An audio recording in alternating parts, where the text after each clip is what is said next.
श्री स्वामी समर्थ. नमस्कार स्वामी भक्तांनो. स्वामी माझे सोबती 1990 या यूट्यूब चॅनलवर तुमचं सर्वांचं स्वागत आहे.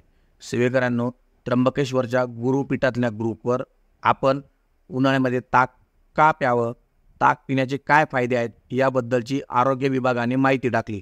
सदरची माहिती मी तुमच्यापर्यंत पोहोचवत आहे. उन्हाळ्यामध्ये आपण ताक का प्यावं, ताक पिण्याचे काय फायदे आहेत ते आपण बघूयात. ताक पिल्याने लठ्ठपणा कमी होतो. वारंवार लघवीचा त्रास होत असेल तर ताकामध्ये मीठ टाकून प्यावं, जेणेकरून त्रास कमी होईल. दह्याचं पाणी अथवा ताकाने गुळण्या केल्यास तोंड येणं बरं होतं. ताकामध्ये ओवा टाकून प्यायल्यास पोटातील जंतू मरून जातात. ताकामध्ये गुळ टाकून प्यायल्यास लघवी करताना होणारी जळजळ बंद होते. थोडीशी जायफळ पूड ताकामध्ये टाकून प्यायल्यास डोकेदुखी कमी होते. रिकाम्या पोटी ताक प्यायल्याने पोटदुखी बरी होते. ताकामध्ये साखर आणि काळी मिरी टाकून प्यायल्यास पित्ताचा त्रास कमी होतो. ताक पिण्यामुळे शरीर हायड्रेट राहते.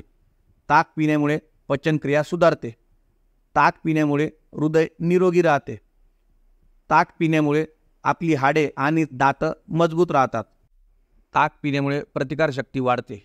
आणि सर्वात महत्त्वाचं म्हणजे 3 दिवस इतर काहीही न खाता ताक पीत राहिल्यास आपल्या शरीराचे पंचकर्म आपोआप होऊन जाते. ज्यांनी यापूर्वी 5,000 रुपये देऊन पंचकर्म केलेले आहेत त्यांनी हा प्रयोग जरूर करून पाहावा.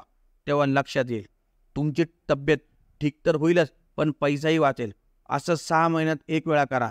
आपणास होणारे भावी मोठे आजार पण टळतील. त्यामुळे होणारा खर्च आणि त्रास, औषधी हेही वाचेल. तर चला आपण ताक प्यायला सुरुवात करूया. बघा सेवेकरांनो, ही अतिशय छान माहिती आपल्या केंद्रातल्या ग्रुपवर आली, जी मी तुमच्यापर्यंत पोहोचवली.